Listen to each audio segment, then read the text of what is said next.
Hello everyone, it's Melanie here with Vintage Hill Studio. Welcome to my channel. Today we'll be working on this cute little snowman card. Isn't he adorable?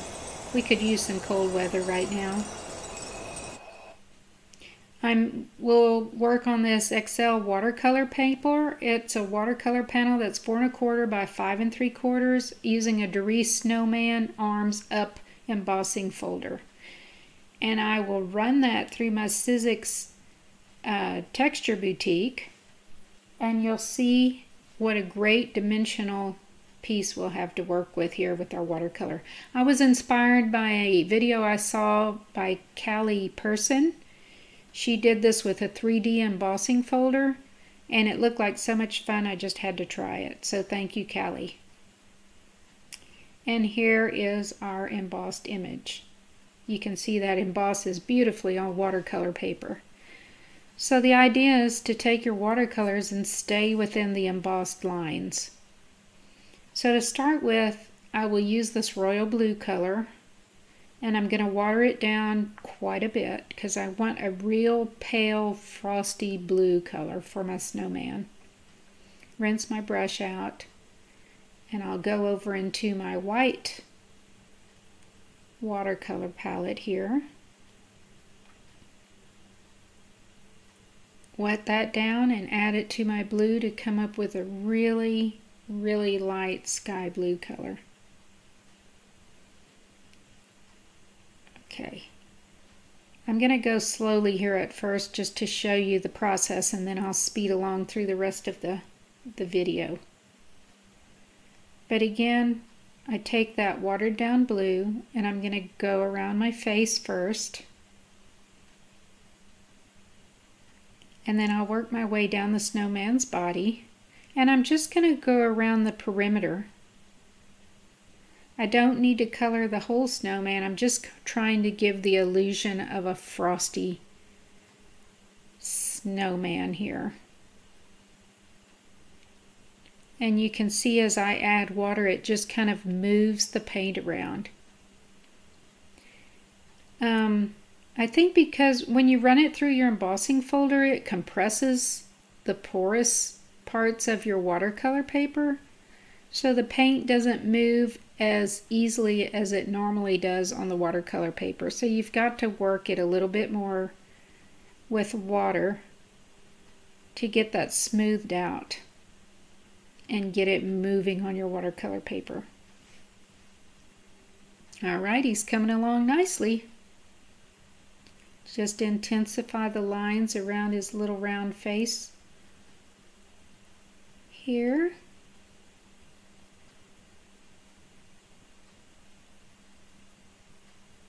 And then I'm going to move on to the snowflakes in the background, and I start it with the dots, and I'm going to pull the color down from the dots into the brackets. And I thought that would be a great idea. Of course, the dots are so tiny and watercolor dries so quickly. I mean, you can see it was only seconds between adding the dots and trying to pull that color. But I'm having to pull in quite a bit of water to get that to move. So in hindsight, and going forward with the other snowflakes, I'll do the dots and pull down into the brackets immediately. And I won't have to work so hard to move that color. I didn't intend for these to be so bright, but that's how they're turning out. And you'll see that'll look just fine. So here I had a bit too much water. I dab it off with my paper towel. Presto! Fixed. Alright, so I'm going to speed this up a little bit because I use the same process on each snowflake. And I'll move through my image getting all those colored in. I'm letting my snowman dry, so when I go to the other details, my colors don't run together. So you can see in the time that I spent working on the snowflakes, now my snowman's body is dry, so I'm going to move on with some black. And I'm using this number 3 brush for the entire image, and it has a really fine chiseled point to it, so that is helpful for these little bitty coal buttons. So the lines from this embossing folder are really fine. And you can see my buttons aren't perfect, but that's okay, because later on I'll come in with a fine tip Sharpie and go around the buttons and his little smile to sharpen those lines up. A little later on in the video I'll show you that. Okay, I'm going to let that dry and I'll move on to his branch arms. Of course, to me, branches should be brown, so that's what I'm going to be working with. And again, I'm using my brush to its full advantage with this sharp tip, because as you can see, these arms are very, very fine. So just trying to stay on that embossed line of his arms. I'm using a very light touch and not much water at all in my watercolor brush.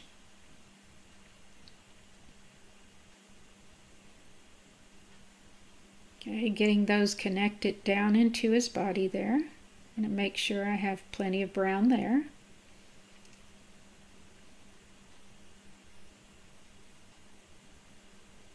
And that's looking good.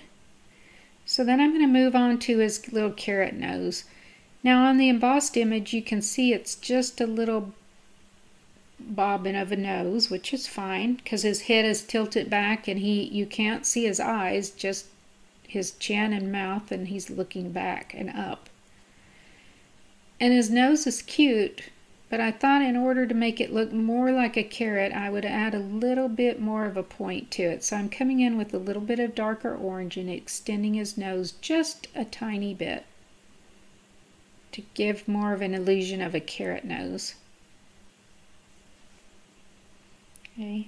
And I come in with a darker color, and I'm going to try to keep all of my shading over there to the left as if the light were coming down from the right hand side.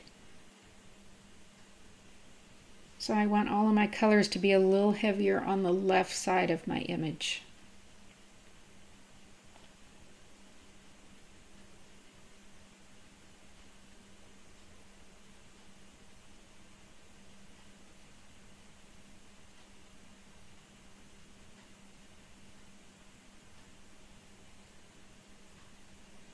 Next I'll be moving on to those little red lines in his scarf. Of course, this is a boo-boo for watercolor. You should never do red first if you're going to have contrasting colors, because red is a powerful color. That's no joke. Whether you're doing ink, markers, or paint, red is so powerful that it will bleed into your other colors, so you should probably always do red last, but learn from my mistakes. I go back several times to intensify this red because I really want it to pop. The rest of this image with the white and the pale blue is so tone on tone that the only true colors are his buttons, his nose, and his scarf. Okay, I'm going to let that red dry, and I'm moving on to these snowballs in the background, and I decided to go with a very light lavender color. So I got those all colored in. Didn't want to bore you with that. And now I'll go to the snowbank under my snowman. I'm taking that same shade of blue mixed with white just to give the illusion of him standing on a snowbank.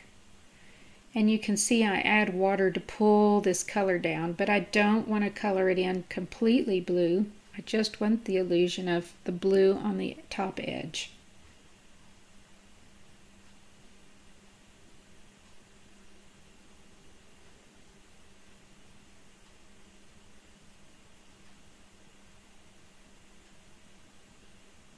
All right, now my snowman and everything are kind of getting dry, so I'm taking a black and a white and I'm mixing up a really light gray color, and I'm going to water it down quite a bit because I want to add some shading to my snowman, again on the left hand side primarily.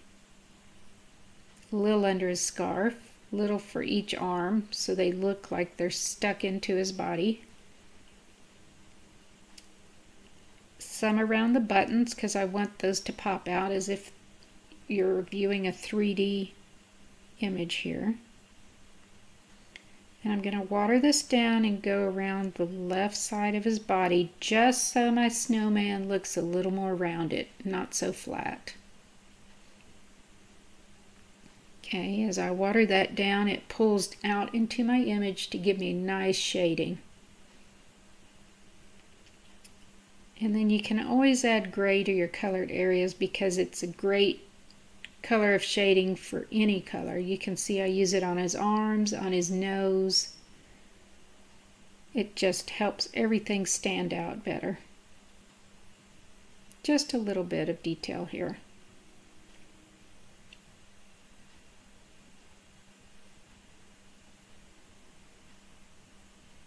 All right, now back to the scarf. Since my red has had plenty of time to dry, I'm adding the contrasting stripes here in green. And these are tiny, tiny. So I have very little water in my watercolor brush just to be able to get into the nooks and crannies of the scarf.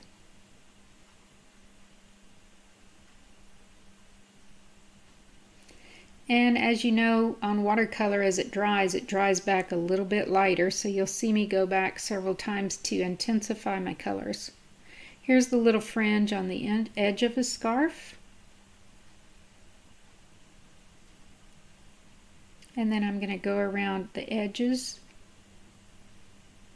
with some green.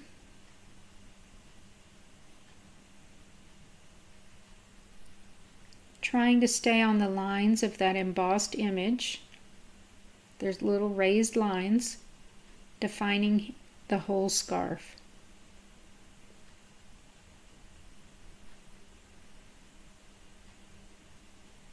There we go.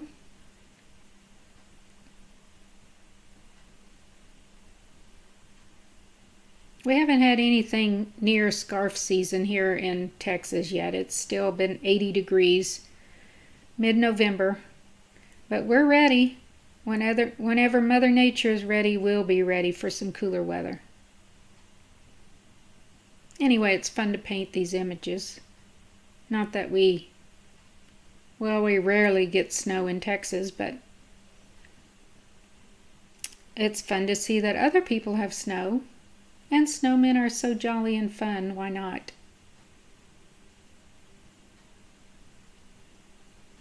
Okay, again, intensifying my colors here. About done with that scarf. Going back into my gray. And I'm just going to add a little shadow to anchor my snowman down on the ground a bit. There we go. Casting just the slightest shadow. Now I'll remove this from my board. I already took my painter's tape off the bottom, and I'll carefully take it off the top because I'm going to go in with the Zig Emboss Writer, and I'm going to go around all those snowballs and also use this Prisma blue fine glitter. So the embossing writer works just like embossing powder. It is a sticky ink. You can see it goes on this blue color, but it will dry clear. And it stays sticky for quite a while. So I'm just going to do this top portion real quick to show you how I add my glitter using a little coffee filter to catch the excess glitter. My snowflakes are dry, so there's no problem with the glitter sticking to that. It's only going to stick to those embossed snowballs. And you can see I've got this there. I finished the whole thing. It's this beautiful Prisma blue glitter. I'm hoping you can see the shine there. Okay, this is what I was talking about earlier. I'm going to come in with my little Sharpie fine marker and go around those buttons and his little smile just to sharpen up those lines.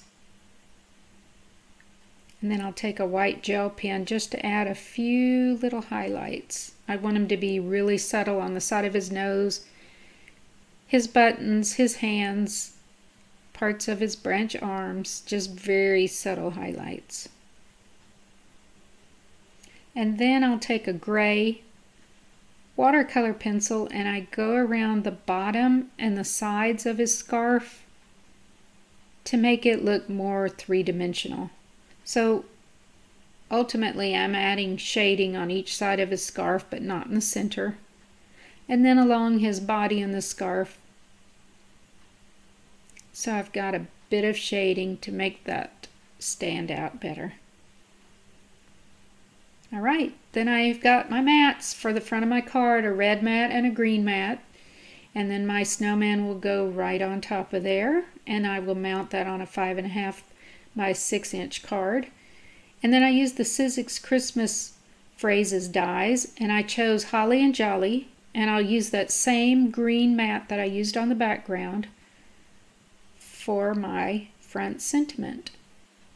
I run that through my Sizzix die cutting machine and I put spray adhesive on the back, which makes for a nice, neat way to adhere these fine die cuts without the mess of glue oozing out everywhere. Okay, stuck perfectly on there. And then I use the Momenta clear stamps for the inside sentiment.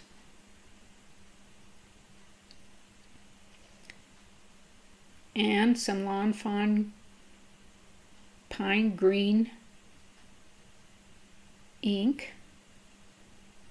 Stamp that a couple of times, and then I had some Sizzix die cuts here I'll be using for the sentiment and for the background of my sentiment.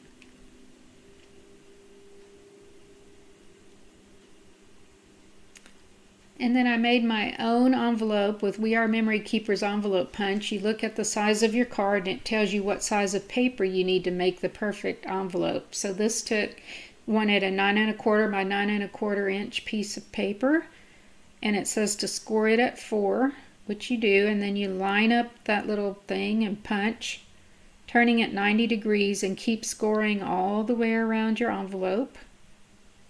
Just turn it 90 degrees. Line up your last score line.